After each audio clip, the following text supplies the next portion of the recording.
안녕하세요. 반갑습니다. 오늘은 484페이지 주택법이에요. 주택법. 자, 그 주택법 가기 전에 지난 시간에 배운 거 간단하게 정리를 한번 해드려 볼게요. 자, 건축물이라는 게 있어요. 건축물을 건축하고 대수선하려고 그래요. 그래서 건축물을 건축 대수선하고자 하는 자는 일반 사인이에요. 그래서 사인은 공법상의 행위를 함부로 할 수 있다 없다? 없다. 그러면 항상 사인이 공법상 행위를 하려면 하기 전에 뭘 받아야 돼요? 허가를 받아야 돼요. 그게 건축 허가예요. 그쵸? 그래서 자, 대지가 뭐니까? 필지니까. 대지는 뭘 얘기하니까? 필지를 얘기하니까 원칙적인 허가권자가 누구다? 시장, 군수, 구청장이에요. 그래서 건축물을 건축 또는 대수선 행위를 하고자 하는 자는 함부로 할 수가 없어요. 하기 전에 시장, 군수, 구청장에게 뭘 받아야 돼요? 허가를 받아야 돼요. 근데 특별시하고 광역시 있죠? 특별시하고 광역시에 대형 건축물을 건축하려면 무슨 건축물? 대형 건축물을 건축하고자 할 때는 누구한테 허가를 받아야 된다? 특별시장, 광역시장의 허가를 받아야 돼요. 그렇죠? 예. 그러면 일반 시군에서 대형 건축물을 건축할 때는 누구한테 허가 받으라는 거예요? 시장, 군수한테 받는 거예요. 대신 시장, 군수는 허가를 내주려면 도지사에 뭘 받으라는 거예요? 승인을 받으라는 거예요. 그렇죠? 자, 그래서 이제 허가를 받으면 몇 년 안에 공사에 착수해야죠? 2년. 만약에 2년 안에 공사에 착수하지 않으면 자, 허가는 취소하여야 한다. 설령 2년 안에 공사에 착수했다 하더라도 공사의 완료가 뭐하다면 불가능하다면 그쵸? 허가 내준 건 반드시 취소하여야 합니다. 이런 거 똑같은 얘기고 공사가 다 완료되면 이제 건축물 자기 마음대로 사용할 수 있다 없다? 없어요. 누구한테? 허가권자에게 사용 승인을 신청해야 돼요. 그러면 허가권자는 일반 사인들 못 믿잖아요. 그래서 며칠 안에 7일 안에 뭐를 하는 거예요? 검사를 실시해요. 뭘 실시한다고요? 검사를 실시하고 검사에 합격한 건축물에 대해서만 사용 승인서를 교부를 해줘요. 그래서 이제 그 사용 승인서를 교부받은 후에 건축물을 사용 수익할 수 있는 게 원칙인데 허가권자가 7일 안에 검사를 해서 사용 승인서를 교부해줬다 안 해줬다 안 해주면 그냥 사용할 수 있고 또 하나 임시 사용 승인을 받으면 미리 사용 수익할 수 있어요 없어요? 있어요. 임시 사용 승인간도 몇 년? 2년. 근데 대형 건축물이면 연장할 수도 있습니다. 이런 거예요. 그래서 건축물 허가 받아서 사용 승인 받아서 사용해라. 왜? 사인들은 믿을 수 없으니까 그거를 규제하는 게 건축법이에요. 근데 생활과 관련되면 뭐하고 관련된 거? 생활과 관련되거나 소규모의 건축 대수선 행위는 자, 뭐만 하면 된다고요? 신고만 하면 돼요. 그렇죠? 그래서 소규모부터 보면 연면적의 합계가 100제곱미터 이하인 건축물이 소규모 건축물이죠. 걔는 뭐만 하면 돼요? 신고. 소규모 증축이란 높이 3m 이하의 증축이고요. 그렇죠? 그다음에 공업지역에서 5위 공장은 소규모 공장이죠. 그래서 뭐만 하면 돼요? 신고. 그다음에 생활을 위한 거 보면 바닥 면적의 합계가 85제곱미터 이하인 건축 그 85제곱미터 이내에 증축, 개축, 재축은 생활을 위한 거라 뭐 하면 되고요? 신고. 관리지역, 농림지역, 자연환경보전지역이죠. 지구단위 계획구역으로 지정된 곳은 제외됩니다. 그런 지역에서 연면적이 200제곱미터 미만이고 3층 미만인 건축물의 건축은 신고만 하면 되고요.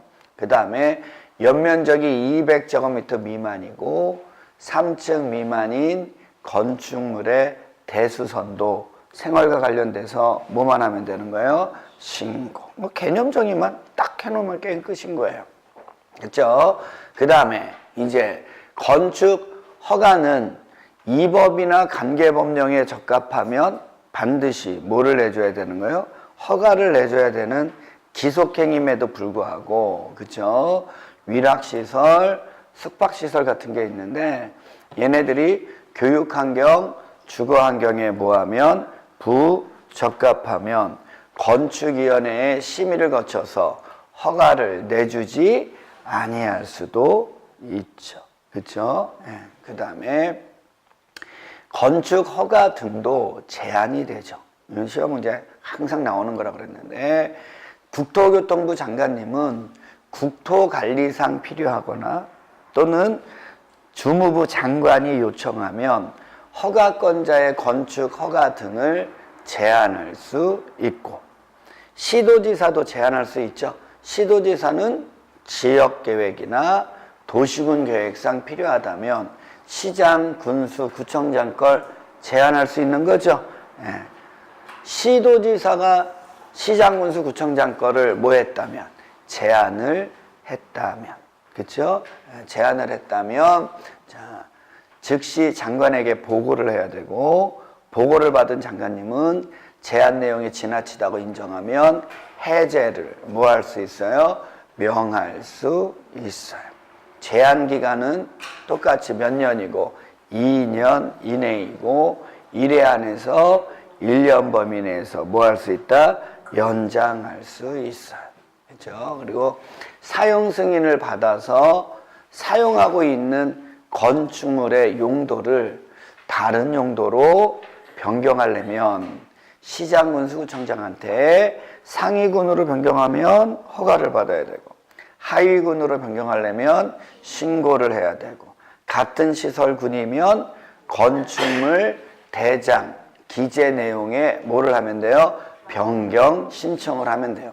근데 같은 용도에서 변경한다든지 관계 법령에서 정하고 있는 용도 제한에 적합한 범위 안에서 근린생활시설 상호 간의 용도 변경은 이런 거 할 필요 있다 없다? 없다 이렇게 되는 거죠. 원래 허가 대상 건축물, 신고 대상 건축물은 건축사가 설계를 해야죠.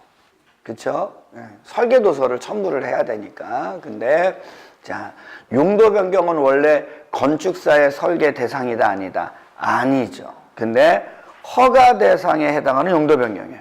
그러니까 규제가 강력한 시설군으로 용도 변경을 하는 거죠. 근데 용도 변경하고자 하는 부분의 바닥 면적의 합계가 500제곱미터 이상이면 그 용도 변경의 설계는 누가 하라는 거예요?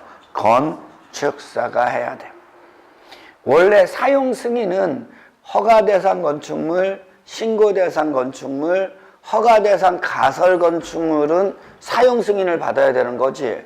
용도 변경은 원래 사용 승인 대상이다 아니다? 아니에요. 근데 허가 대상 용도 변경, 신고 대상 용도 변경인데 용도 변경하고자 하는 부분의 바닥 면적의 합계가 100제곱미터 이상이잖아요. 그러면 바뀐 용도로 쓰기 이전에 뭘 받으라는 거예요? 사용 승인을 받아야 된다는 거예요. 근데 이번에 개정된 거 100제곱미터 이상이고 500제곱미터 미만인데 대수선을 수반하는 공사를 대수선에 해당하는 공사를 수반하더라 안 하더라 안 하는 용도 변경이라면 사용 승인 받을 필요 있다 없다?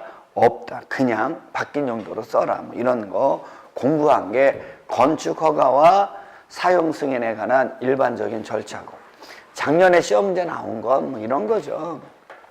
어차피 사용 승인을 받으면 시장군수구청장은 건축물 대장에 건축물과 대지의 현황을 기재해서 보관하잖아요.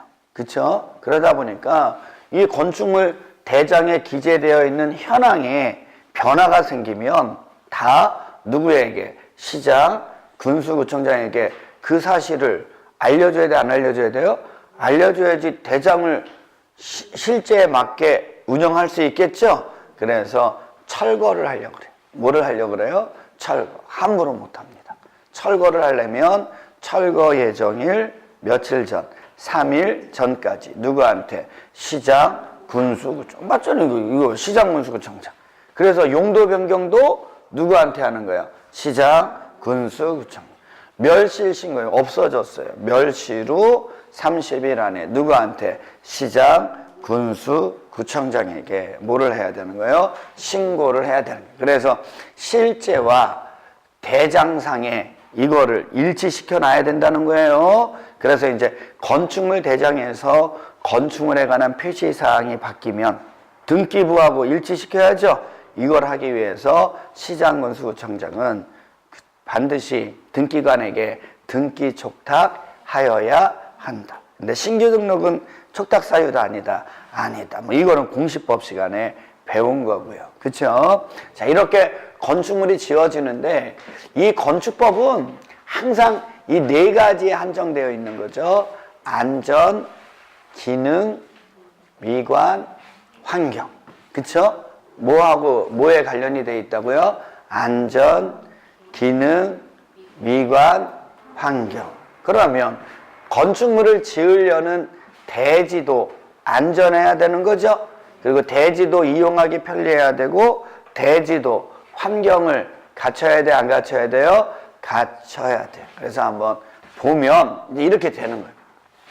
건축물을 지으려는 이러한 대지도 이렇게 안전, 기능, 미관, 환경 여기에 적합해야죠. 따라서 건축물을 지으려는 대지도 뭐하고 접해 있어야 돼요? 도로라는 거하고 접해 있어요. 건축물을 지으려는 대지는 필지를 얘기하는 거죠. 그래서 도로라는 거하고 접해 있어야 돼요. 뭐 때문에 그래야 된다 그랬죠? 이거. 그쵸? 그랬을 때 이 도로라는 개념 뭐 하나 설명해 주면 뭐 보행 가능해야 되고 자동차 통행 가능해야 되고 너비는 얼마 이상이면 돼요? 4m. 이게 뭐 기본적인 공법상 도로의 개념이에요. 이러한 도로에 얼마 이상을 접해야 돼요? 2m 이상을 접해야 돼. 기본이에요. 이렇지 않은 대지에는 건축물을 건축할 수 있다 없다? 없어요. 원칙. 근데 안전을 위해서 이 도로면보다 대지가 낮으면 된다 안 된다? 안 된다. 그거 하나 아닙니다. 이 안전에 관련돼서. 설령 도로에 이렇게 접해 있다 하더라도 습지나 쓰레기 매립지예요. 그러면 건축물 지으면 안전하지 않겠죠? 그러니까 안전을 위해서 습지나 쓰레기 매립지에다 건축물을 건축하려면 먼저 성토나 집안 개량의 조치를 선행해 놓아야 한다는 얘기고, 배수시설 설치해야 돼, 안 해야 돼요? 해야 되고, 손괴의 우려가 있으면 옹벽 설치해야 된다는 거죠. 근데 뭐 그런 거는 너무 상식이니까 얘기하지 말고 안전을 위해서 한 가지만 알면 돼. 이 도로면보다 얘가 낮으면 된다 안 된다? 안 돼요. 됐죠? 그리고 이제 기능을 위해서 도로라는 거에 얼마 이상을 접해야 돼요? 2m. 근데 출입에 지장이 없다면, 뭐에 지장이 없다면? 출입에 지장이 없다면 접하지 않아도 되잖아요. 기능을 위해서 2m 이상을 접하라는 건데 출입에 지장이 없으면 접하지 아니할 수도 있고, 그 다음에 여기에 큰 건축물이 지어지면 한꺼번에 많은 사람들이 왔다 갔다 해야 되니까 더 많이 접해야 되겠죠. 그래서 연면적의 합계가 2000제곱미터 이상인 건축물의 대지는 6m 이상의 도로에 얼마 이상을 접해야 돼요? 4m 이상을 접해야죠. 근데 만약에 공장이면 364, 일반적으로는 264, 공장이라면 364 그렇게 외웠던 기억이 나고, 자, 요번에는 이제 요즘 최근에는 시험 문제 계속 나온 것, 이쪽에서 시험 문제가 계속 나왔어요. 한 2년 동안. 요번에는 이쪽으로 갈 것 같아요.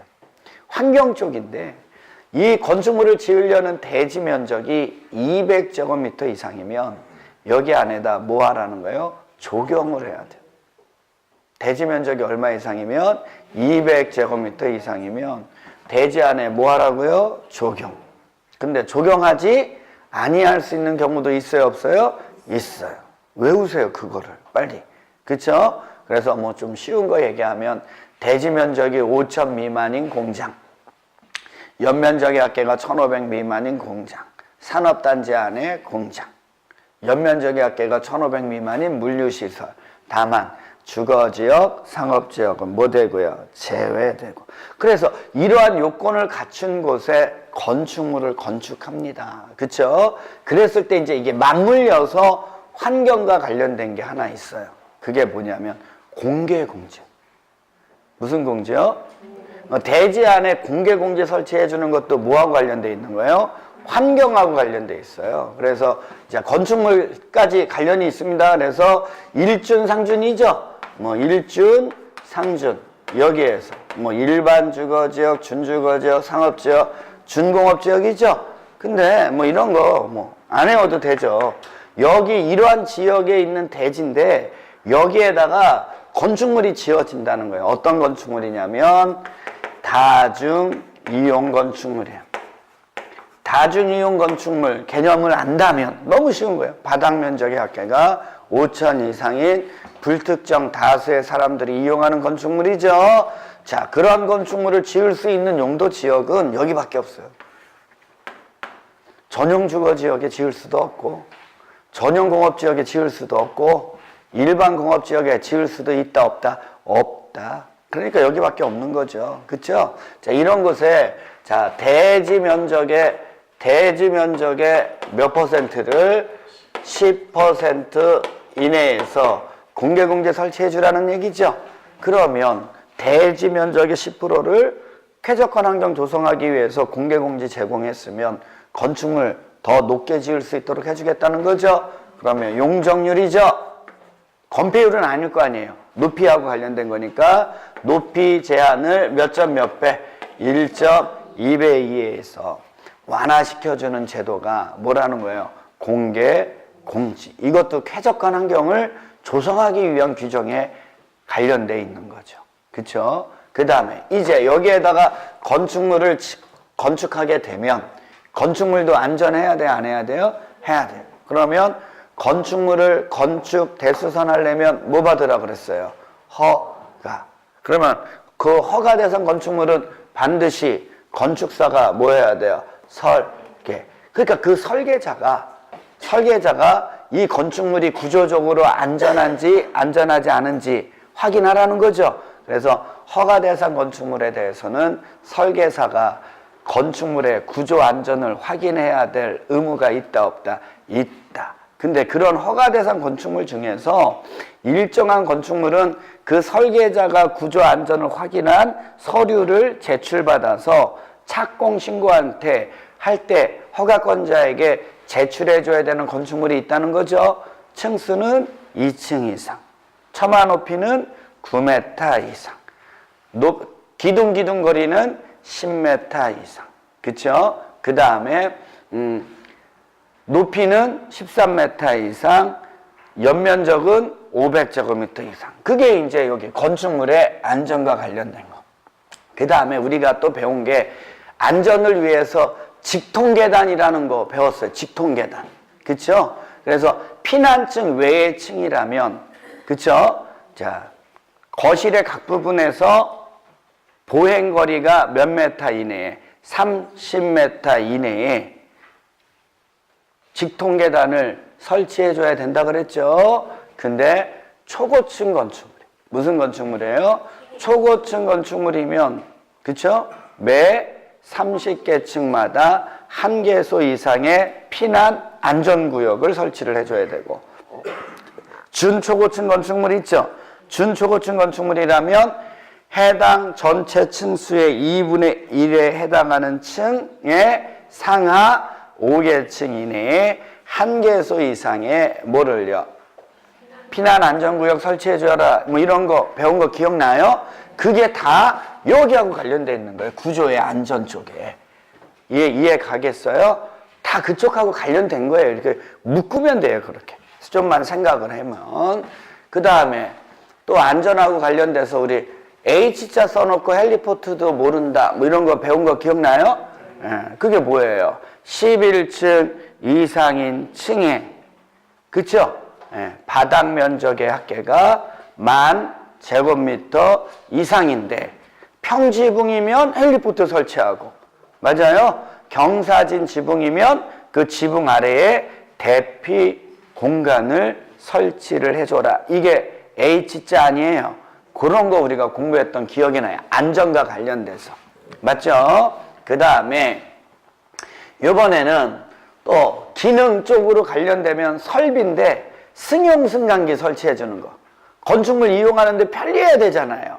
그러니까 6층 이상으로서 연면적이 2,000제곱미터 이상인 건축물에는 반드시 뭘 설치해 주라고요? 승용 승강기 설치를 해줘야지 이용하는데 편리하겠죠? 생각이 들어요? 근데 만약에 높이가 31m를 초과하는 건축물에는 승용 승강기 외에 별도로 비상용 승강기를 설치해줘라. 이건 약간 몰라도 되고요. 이런 건. 됐나요? 자, 그 정도 알아두시면 되는 거예요. 자, 그 다음에 이제 별도로 이제 해주는 건데, 이 대지는, 건축법상 대지는 필지니까, 맞아요? 이 대지가 2개 이상의 용도 지역에 걸칠 수도 있어요, 없어요? 있죠. 그쵸? 근데 뭐 걸친 부분의 면적이 가장 작은 부분이 330제곱미터 이하라면 이렇게 따지는 건 국계법이지. 얘는 필지밖에 안 되고 여기에다 건축물 하나 짓는데 걸친 부분에서 최고 작은 면적이 330제곱미터 이하면 용도 규제는 넓은 용도 지역 걸 따르고 건폐율하고 용적률은 가중평균값을 적용해서 이렇게 할 수가 없는 거예요. 그쵸? 그러니까 얘네는 이렇게 2개 이상에 걸치면 둘 중에서 뭐가 속하는 거? 과반. 뭐가 속하는 거? 과반이 속하는 쪽에 규정을 따르라는 거예요. 국회법은 아까 좀 전에 얘기했던 대로 간다면 얘는 그렇게 할 수밖에 없지. 필지니까. 맞죠? 그 다음에 여기 위에 건축물이 있었어요. 대지 위에 뭐가 있었는데? 건축물이 있었는데 그 건축물이 미관지구와 그 외 지구에 걸친 거예요.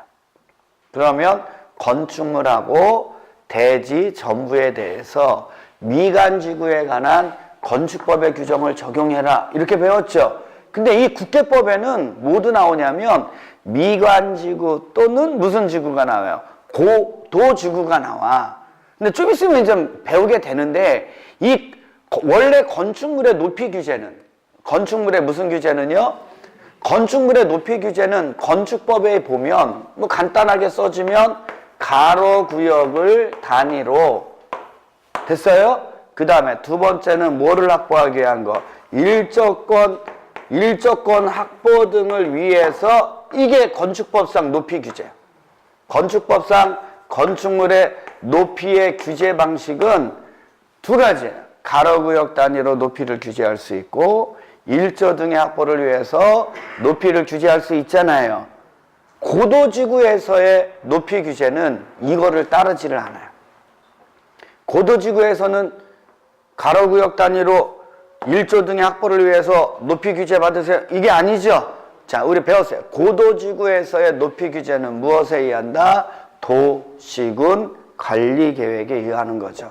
그러니까 지금 고도지구 안에는 건축법이 높이를 규제하는 내용이 적용된다, 안 된다? 안 돼. 그러니까 건축물이 고도지구에 걸쳤을 때는, 그쵸? 예. 높이 규제 같은 거 고도지구 걸 따르세요. 막 이렇게 얘기하는 거는 건축법 내용이 아니라 어느 법 내용이에요? 국계법의 내용이니까 국계법에서는 이런 얘기가 나오죠. 건축물이 미관지구 또는 고도지구에 걸치면 건축물과 대지 전부에 대해서 미관지구, 고도지구 걸 따르세요. 그러는데 건축법에서는 여기에 고도지구가 있으면 돼야 안 돼요? 안 되죠. 건축법에는 고도지구에 관한 규제가 적용이 되니까 안 되니까 안 되니까. 그래서 여기에 미간지구만 있다라는 거 알면 되는 거죠. 그 다음에 뭐 방화지구에 걸치는 거, 녹지지역과 그외지역에 걸치는 거는 국회법하고 건축법하고 똑같다 그랬죠? 그거 알면 되고요. 자, 그 다음에 이제는 뭐 이런 거죠. 자, 높이 규제 별도로 설명을 해주면 이제 가로구역을 단위로 하는 건 원칙적으로 누가 하면 되는 거예요? 허가권자가. 누가 하는 거예요? 허가권자가 가로구역을 단위로 높이를 정해서 규제할 수 있다 없다? 있다. 그쵸? 근데 이렇게 허가권자가 높이를 규제하려면 건축위원회에 뭘 거치라고요? 심의.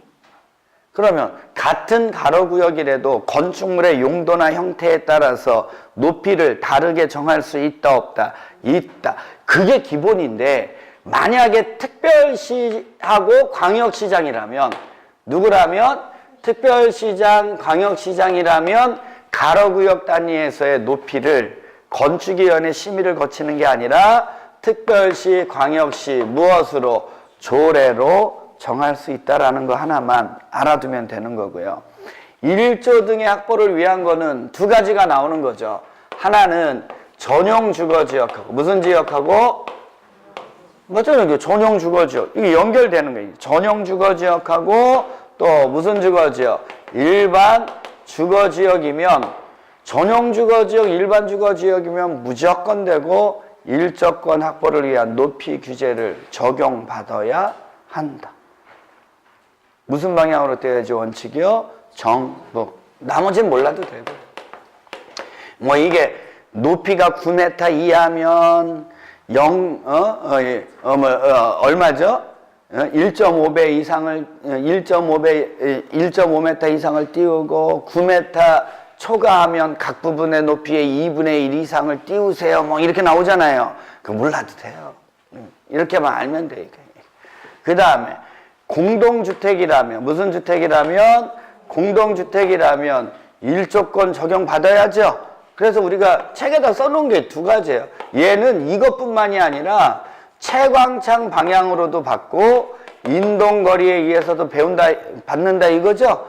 그래서 뭐 이게 서로 채광창이 마주보면 0.5배 이상 띄우고 측벽 측정 마주치면 4m 이상 띄우고 채광창이 없는 벽면하고 측벽 마주치면 8m 이상 띄워라. 이게 인동거리인데 그거 몰라도 돼요. 하여튼 이렇게 엄격하게 적용한다 얘는. 근데 중심상업지역하고 어디라면 일반 상업지역에는 일조권이 적용된다 안 된다? 안 된다. 이것만 정리해 놓으면 되는 거예요. 뭔지 아시겠어요? 이게 건축법상 높이 규제가 되겠습니다. 자, 이제 그 다음에 이제 우리가 또 한 가지 건축법에서 정리해 줄 거는 다른 거 없어요. 뭐 특별건축구역, 뭐 건축협정, 결합건축 이건데, 자, 특별건축구역은 뭐 특별한 건축을 위해서 지정하는 거죠. 이거는 이것만 알면 돼요. 장관하고 시도지사가 지정한다. 창의적인 건축물, 특별한 건축물을 건축하는 거니까 창의적인 건축물, 조화로운 건축물의 건축을 위해서 누가 지정한다고요? 장관 또는 시도지사가 지정하는 게 뭐다? 특별 건축구역. 그래서 창의적인 건축물의 건축을 위해서라면 법령의 규정의 적용을 배제하거나 뭐 할 수 있고 완화해 줄 수 있고, 조화로운 건축물의 건축을 위해서라면 그쵸? 통합 적용할 수 있다는 거죠. 통합 적용하는 건 미술, 공부 뭐 그런 거 뭐 몇 가지 외우면 되고요. 의미 파악만 해주면 되고. 자, 이거하고 비교해 줘야 되는 게 우리 책에는 안 나왔나? 나왔나? 특별 가로구역이라는 것도 있었죠. 가로구역은 가로라는 게 도로하고 접했다는 거죠. 자, 이 특별 가로구역은 장관하고 누가 한다고요? 허가권자가 지정하는 게 허가권자. 요 이제 차이점이 이거지. 요거 가로구역은. 그럼 얘는 미관지구겠죠.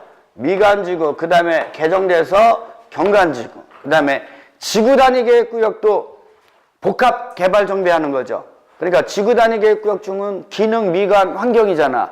그 중에서 미관을 위해서 지정된 지구단위 계획구역 있죠? 거기도 포함이 됩니다. 이제 그런 곳에서 이런 특별가로구역에서 가로하고 접한 도로하고 접한 일정한 구역에서 건축물의 건축을 통한 조화로운 도시 경관을 창출하기 위해서 지정하는 게 뭐다? 특별 가로구역. 그래서 이거는 특별 건축구역하고 특별 가로구역 이렇게 특별자 들어가는 건 누가 한다는 거예요? 이렇게 행정 주체가 일정한 목적을 위해서 지정한다는 거예요. 근데 이제 이거하고 비교할 게 건축협정.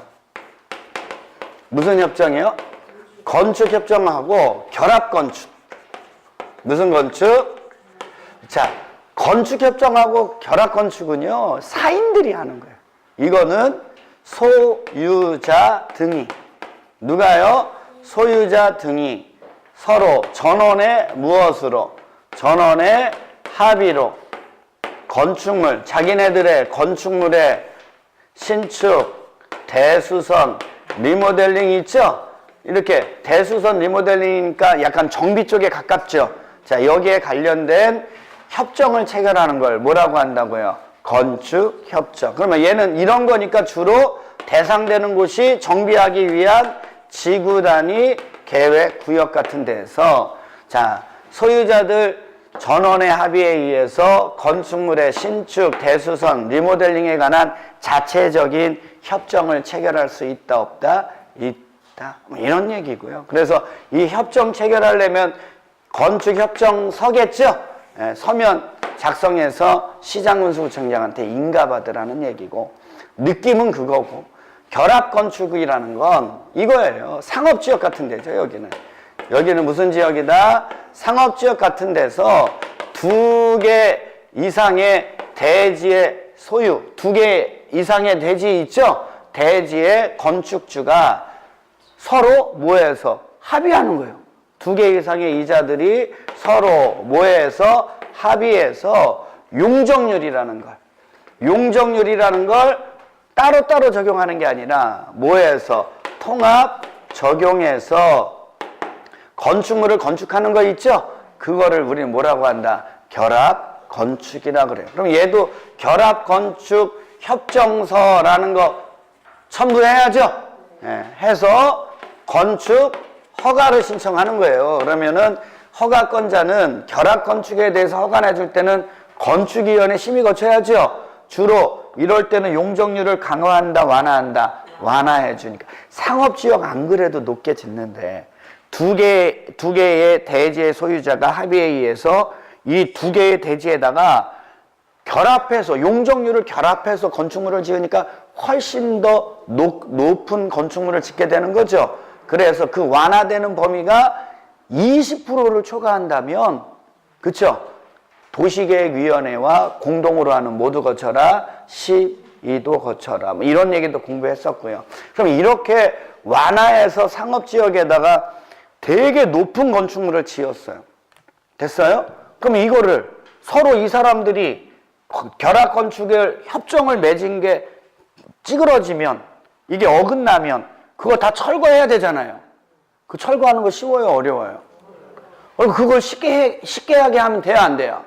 안 돼요. 이거는 지네들이 합의에 의해서 이렇게 했다면 이렇게 지어놓은 거는 쉽게 이거를 갖다가 파기해갖고 야, 너하고 나하고 마음 안 맞아. 아유, 야, 높은 거 뭐고 그냥 다 때려부셔. 뭐 이렇게 해서 하면 경제적 손실이 많겠죠? 그러니까 이 협정 기간은 최소 몇 년으로 하라는 거예요? 배웠잖아요, 이거. 몇 년으로 하라고? 뭐로 하라고요? 30년.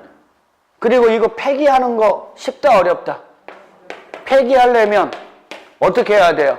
전원에 동의가 있어야 된다는 거예요. 괜찮아요. 뭘 또 적을 게 뭐 있다고. 의미만 알면 되는 거지. 무슨 얘기인지 아시겠어요? 이거는 그냥 의미를 알아야 돼. 의미를 알면. 기본적인 개념만 알면 너무 쉬운 거예요, 얘네들은. 근데 그 기본적인 개념을 무시하고 공부를 하려니까 힘들고 어려운 거죠. 이게 무슨 얘기인지를 못 알아들으니까. 그런 거 지난 시간에 해드린 거예요. 뭔 얘기인지 아시겠어요? 자, 그래서 이제 나머지 뭐 허가나 승인 뭐 이런 쪽에 대해서는 너무 쉬운 거예요. 근데 여기에서 하나만 비교를 해주면, 자, 비교를 해주면 비교해 줄 게 여러 가지가 있는데, 자, 보세요. 건축물이라는 거 알죠? 뭐라는 거, 건축물을 알아요? 그럼 건축물은 뭐 말 그대로 지붕 있고 기둥 또는 벽 있는 게 이게 건축물이에요. 이게 건축물인데 건축법에서는 이거를 건축물이라고 그래요. 이렇게 생겨 먹은 걸. 됐나요? 근데 이렇게 생겨 먹었는데도 불구하고 첫 번째 건축법에 적용을 받지 않는 게 있어요. 그냥 외우면 돼요. 고철, 문, 건, 수. 얘는 건축법을 적용하지 않아요. 두 번째, 우리가 지금까지 공부한 거 딱 보니까 이런 건축물에 대해서 건축법이 적용되는데, 적용되는 건축물이 이 건축물이 갖고 있는 규모에 따라서, 뭐에 따라서? 건축물의 크기에 따라서 건축법의 내용이 적용되는 게 좀 다르다라는 거예요. 그쵸? 그래서 이제 이 건축물을 규모에 의해서 분류만 해놓을 줄 알면 되는 거예요. 첫 번째, 소규모 건축물이 있더라. 무슨 건축물? 소규모 건축물은 연면적의 합계가 100제곱미터 이내인 건축물이더라. 이것만 안다면 우리가 소규모니까 허가 대상이다 아니다? 그럼 다 아는 거죠 우리가. 소규모는 경미항구에 들어가는 거죠. 허가 대상이다 아니다? 아니다. 무슨 대상이다? 신고 대상이다. 이거 뺄 수 있잖아요. 우리가 아니까. 그쵸? 그럼 이거를 외우면 되는 거고. 그 다음에 허가 대상 건축물이 있어요. 무슨 대상 건축물이요? 허가를 받아야 되는 건축물이 있어요. 그럼 이걸 어디에서 빼냐면 이렇게 빼면 되는 거죠.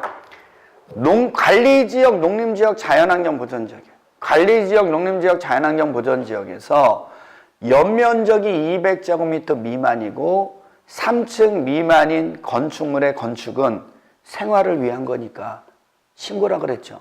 그거 외웠다고 그러면, 그거를 외웠다면, 우리가 그거를 외웠다면, 신고 대상 그 건축물을 외웠어요? 그러면 자연환경 보전 지역에서도 몇 층 이상인 건, 3층 이상인 건 허가예요? 신고예요? 허가예요? 신고예요? 허가죠. 그럼 허가 대상 건축물은 몇 층 이상이면? 3층 이상이면 무조건 내가 허가 대상이라는 거예요. 그렇죠? 또는 연면적이 200제곱미터 이상이면 그거 신고해야 돼요? 허가 받아야 돼요? 그래요. 그럼 연면적이 또는 연면적이 얼마 이상인 거? 200제곱미터 이상인 건축물은 지역이 어디든 무조건 되고 건축하려면, 건축이나 대수선 하려면 뭐 받으라는 거예요? 허가 받으. 이게 이제 허가 대상 건축물이에요. 됐죠? 그래서 이거를 갖다가 원칙적으로 누구한테 허가 받으라는 거예요? 시장, 군수, 구청장한테 받으라는 거예요. 근데 이러한 건축물 중에서 좀 더 큰 게 있는 거예요. 이거보다 큰 거. 그 다음에 나오는 게 다중이용 건축물이에요. 무슨 건축물이요? 불특정 다수의 사람들이 이용하는 건축물이죠. 그래서 불특정 다수의 사람들이 이용하는 건축물, 그 용도가 있고 불특정 다수의 사람들이 이용하는 거예요. 그러다 보니까 넓어야죠. 바닥 면적의 합계가 5,000제곱미터 이상인 거예요. 바닥 면적의 합계가 5,000제곱미터 정도 돼야지, 이상 돼야지 불특정 다수의 사람들이 이용한다라는 거죠. 층수하고 관련이 있다 없다? 없다. 층수 따지지 말고 불특정 다수의 사람들이 이용하려고 하는 면적인 바닥 면적 합계가 얼마 이상이면 된다는 거예요? 5,000 이상. 그래서 이런 것으로 많은 사람들이 이용하는 거, 문화미, 집회시설, 동물원, 식물원은 포함 제외, 판매시설, 종교시설, 여객용 운수시설, 종합병원, 그 다음에 또 뭐가 있었죠? 관광, 숙박시설이 있었죠. 그 다음에 이런 용도 상관없이 몇 층 이상이면, 16층 이상이면 그냥 16층 이상의 건축물은 많은 사람들이 이용하더라라는 거예요. 됐죠? 그리고 이거보다 더 큰 게 있는 거예요. 여기까지는 누구한테 허가 받는 거예요? 시장, 군수, 구청장한테 받는 거예요. 근데 이거보다 더 큰 게 대형 건축. 무슨 건축물이에요? 대형 건축물은 몇 층 이상? 연면적의 합계는 10만 이상. 창고하고 공장은 제외됩니다. 그쵸? 자, 이거는 특별시, 광역시면 특별시장, 광역시장한테 허가를 받고, 일반 시군이면 누구한테? 시장, 군수한테 허가를 받으라는 거예요. 크니까. 됐어요? 자, 근데 일반 시장, 군수는 그냥 허가 못 내주고 도지사에 뭘 받아서 승인받아서 허가 내주라는 얘기가 여기 나오는 거고요. 이거보다 더 큰 게 있어요. 이거보다 더 큰 게 고층 건축물이 30층 이상이고 30층 이상이고 층의 구분이 명확하지 않으면 4m마다 하나 층이니까 높이는 120m 이상이면 되고요. 이거보다 더 큰 게 있어요. 그게 초고층이죠. 초고층 건축물인데 얘는 50층 이상이고 높이는 200m 이상. 이 건축물을 이렇게 나누면 이렇게 되죠. 그렇죠? 근데 얘도 얘급 이상이니까 특별시, 광역시에다 건축하려면 특별시장, 광역시장이 허가 받는 거고 일반 시군이면 시장, 군수한테 허가 받는데 도지사에 뭘 받아야 돼요? 승인받아서 허가를 내줘야 돼요. 이거는 뭐 그대로 적용되는 건데, 자, 여기에서 여기에 해당하지 않는 거는 2분의 1의 상하 5계층 이내에 한 개소 이상의 피난 안전구역을 설치해 주라는 거예요. 안전을 위해서. 그 다음에 얘는 매 30계층마다 한 개소 이상의 뭐를 설치해 주라는 거예요? 피난 안전구역을 설치해 주라는 거예요. 이렇게 건축물이 건축법에 적용을 받는데 이렇게 되더라라는 거예요. 규모에 따라서 이렇게 나뉘어진다는 걸 우리는 그냥 요소요소에서 따로따로 배웠을 뿐이에요. 그거를 좀 정리해주면, 개념으로 정리를 해주면 이렇게 정리해 놓으면 깔끔하죠. 뭐 나머지 어차피 허가받고 신고하고 뭐 이러는 것들은 토지에서 너무 많이 했기 때문에 그거는 우리는 너무 상식적으로 잘 알고 있거든요. 그 정도 기억해 주시면 되는 거고, 또 한 가지 뭐 비교해 주면 이러한 건축물의 용도는 용도는 이 건축물을 누가 사람이 이용하는 목적에 따라서 부여가 된다는 거. 건축물의 용도는, 종류는 사람이 그 건축물을 어떤 목적으로 이용하느냐에 따라서 종류가 정해져요. 만약에 사람이 주거 생활을 위해서 이용하면 주택이고, 사람들의 일상적인 생활을 위해서 이용하는 거면 근린생활시설이고, 종교활동을 위해서 이용하면 종교시설이고, 즐거움을 위해서 이용하면 위락시설이고, 잠자기 위해서 이용하면 숙박시설. 이렇게 건축물의 용도는 그 사람이 그 건축물을 이용하는 목적에 따라서 부여가 된다면, 반대로 토지죠, 토지. 토지의 용도는 절대로 이렇게 되는 게 아니라 토지가 갖고 있는 뭐에 따라, 특성에 따라 정해진다는 거예요. 이게 엄청나게 큰 차이점이죠. 그래서 토지가 갖고 있는 특성에 따라 얘는 4개. 도간, 농자. 이렇게 되는 거예요. 도간, 농자. 그래서 토지의 용도가 딱 정해지면, 특성에 따라 용도가 지정이 되면 모든 사람들은 토지의 뭐에 맞게, 특성에 맞게 토지를 이용해야 되는 제한을 받아야 안 받아요? 받아요. 그래서 우리가 여기서 배운 게 국회법에서 토지의 용도 지역이 정되면 지형도면이 고시한 날로부터 대통령령에 의해서 뭐에 의해서? 대통령령에 의해서 용도 지역에 지정한 목적대로 토지가 이용되도록 규제를 가하죠. 규제를 가하는데 그 규제가 뭐냐면 건축물의 용도를 규제해버리는 거예요. 뭐를 규제해버린다고요? 용도. 왜? 건축물의 용도는 사람이 그 건축물을 이용하는 목적에 따라서 부여되는 거니까 이 건축물의 용도를 규제를 해버리면, 그쵸? 토지가 정해진 지정 목적에 맞게 사람이 토지에 그거를 이용하는 걸 맞추는 꼴이 돼버리니까, 이해하셨어요? 건축물에 뭐를 규제한다고요? 용도. 그래서 이거를 딱 보고 배우면 너무 쉬운 거예요. 그래서 이제 막 생각해 보면 되는 거죠. 만약에 전용 주거 지역이다. 양호한 주거 환경을 보호하기 위해서 이용해야 되는 거예요. 그런 토지의 특성이 있는데, 그럼 전용 주거 지역에 2종 근린생활시설이 될까요? 안 될까요? 안 되는 거예요. 2종 근린생활시설은 건축물이죠. 사람이 어떤 목적, 특정한 집단의 생활을 위해서 이용하는 거다 보니까 양호한 주거, 한 사람 한 사람의 양호한 주거 환경을 보호하면서 이용해야 되는 전용 주거 지역에는 절대 안 되는 거예요. 공장이라는 거 전용 주거 지역에 들어갈 수 있어요? 없어요? 절대 없죠. 무슨 얘기인지 알겠어요? 이런 것들을 서로 이렇게 비교할 줄 알면 완성이 돼버리는 거고. 자, 그 다음에 또 한 가지 건폐율하고 용적률 설명해 줍니다. 건폐율하고 용적률이 있죠? 똑같아요. 대지 면적에 대한 건축 면적의 비율이고, 용적률은 대지 면적에 대한 연면적의 비율이에요. 그럼 여기 대지 면적, 연면적, 대지 면적, 건축 면적은 원래 건축법의 규제죠. 건축법에서 나오는 용어인데, 용도 지역에서 이 용도 지역별로 용도 규제를 하면서 건폐율과 용적률의 무슨 한도를 규제하니까 최대 한도를 규제를 하거든요. 그래서 건축법에 의한 건폐율과 용적률도 국회법의 용적률 규정을 따르라는 거예요. 얘 규정을 따르는 게 원칙인데, 건축법에서는 이 규정을 완화하거나 강화해서 조정할 수도 있다 없다, 있다 이렇게 보는 거고. 됐나요? 자, 그 다음에 이제 건축물의 제한은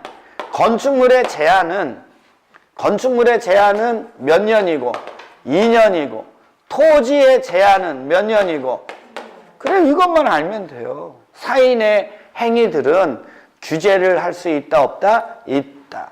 토지의 개발 행위도 제한되고, 됐죠? 그 다음에 건축 허가 등도 제한될 수 있다 없다? 있다. 근데 토지든 제한기간이 몇 년이고 3년이고, 건축물의 제한기간은 몇 년이다? 2년이다. 이거 빨리 좀 정리를 좀 해 놓으시면 공부할 때 별로 어렵지 않죠. 공사 착수 시한은 이제 개정이 돼서 토지나 건축물이나 다 몇 년? 2년이고요. 그 다음에 토지의 개발은 여기서 얘기하는 사인이 하는 거니까 토지는 개발행위라고 얘기를 하고, 토지는 뭐라고 하고요? 개발행위라고 하고, 건축물은 뭐라고 하는 거예요? 건축이라고 하는 거예요. 그렇죠? 그러면 토지는 개발행위를 하면 얘는 누구한테? 시장, 군수죠. 얘는 도시군 단위로 이용하니까. 그렇죠? 그리고 건축물의 건축은 필지에다 하는 거니까 원칙이 누구고? 시장, 군수, 구청장이고. 토지는 공사를 하는 거죠. 그러니까 얘는 다 끝나고 나면 준공 검사를 받는 거지만, 그쵸? 이 건축물은 내가 왜 짓냐면 내가 쓰기 위해서, 그래서 얘는 사용 승인이죠. 됐나요? 그리고 얘는 계획서를 첨부해야죠. 근데 건축물은 설계, 도서를 첨부할 뿐이에요. 똑같은 얘기예요. 뭔 얘기인지 아시겠어요? 그러니까 너무 그런 것들에 대해서 힘들게 생각할 필요가 없어요. 다 똑같은 거 배운 거예요. 그 다음에 여기에 공통적으로 들어가는 거. 사인은 누구는요? 일반 사인들은 공법상 행위 지 맘대로 할 수 있다 없다? 처음에 다 사인들에 의한 공법상의 행위는 금지시켜놨다. 하지 마. 하려면 뭐 받아서 해? 그래요. 허가 받아서 해. 됐죠? 근데 국가 지자체는 규제 대상이다 아니다? 아니다. 토지나 건축물이나 국가나 지자체면 허가나 허가 받는다, 안 받는다? 뭐 한다? 협의예요, 협의. 뭐 한다고요? 뭐 한다고요? 협의예요, 협의. 무슨 얘기인지 아시겠습니까? 다 어디나 똑같이 적용되는 규정들인 거예요. 지난 시간에 우리가 한 거 건축물에 관련돼서 좀 몇 가지 해봤는데 용어 정의만 잘 알면 게임 끝나는 거예요. 그 용어 정의만 정확히 해놓으시고 그걸 갖고서 정리하는 건 뭐 갖고 놀면 되죠. 그 개념 갖고서 이렇게 이렇게 되는구나. 여기는 토지는 이런 거고 여기는 이렇게 되네. 뭐 이렇게 해서 쭉 공부해 주시면 되겠습니다. 잠깐 쉬었다가 주택법 나가도록 할게요.